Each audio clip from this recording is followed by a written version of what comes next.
When analyzing motion graphs, you will come across three types of graphs: the position versus time graph, the velocity versus time graph, and the acceleration versus time graph. Now,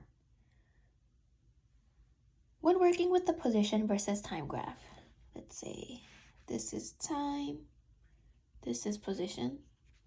The slope is going to be velocity.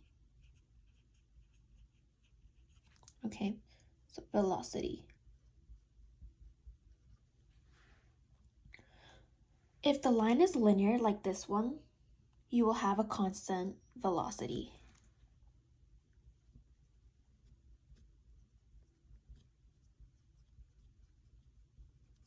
Okay, however, if it is parabolic like this one, you now have a constant acceleration.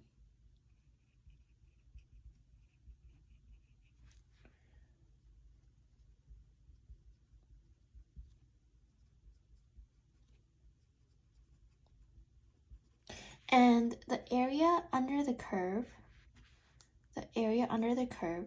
here means nothing. So you don't have to remember anything about the area under a curve for a position versus time graph.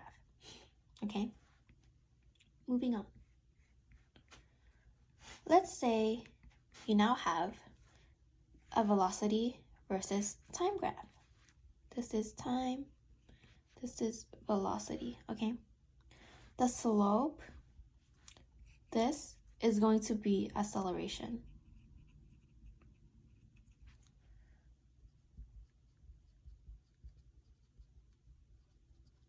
If it's linear like this one, you will now have a constant acceleration.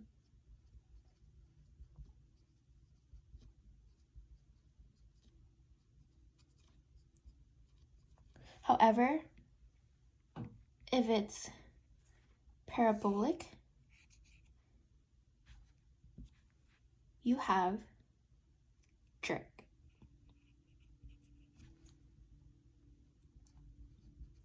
And the area under the curve right here, this is going to be displacement.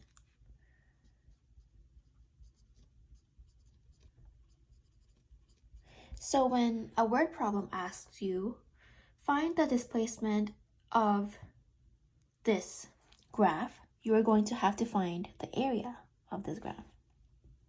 Okay, moving on. For acceleration versus time graphs,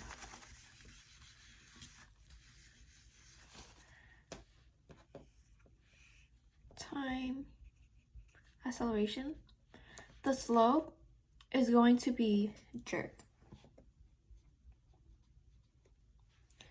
And if the slope is linear, you now have constant jerk.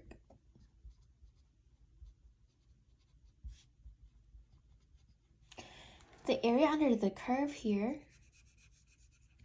is going to be velocity. Now take a good look at what we have wrote here. Do you see a pattern?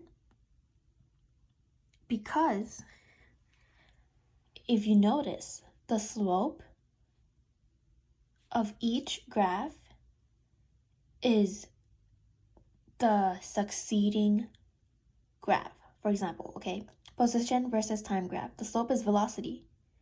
Now you go to velocity. Slope of velocity versus time graph, the slope is acceleration. And succeeding that is acceleration. So this is one good way to remember what the slope of each graph means.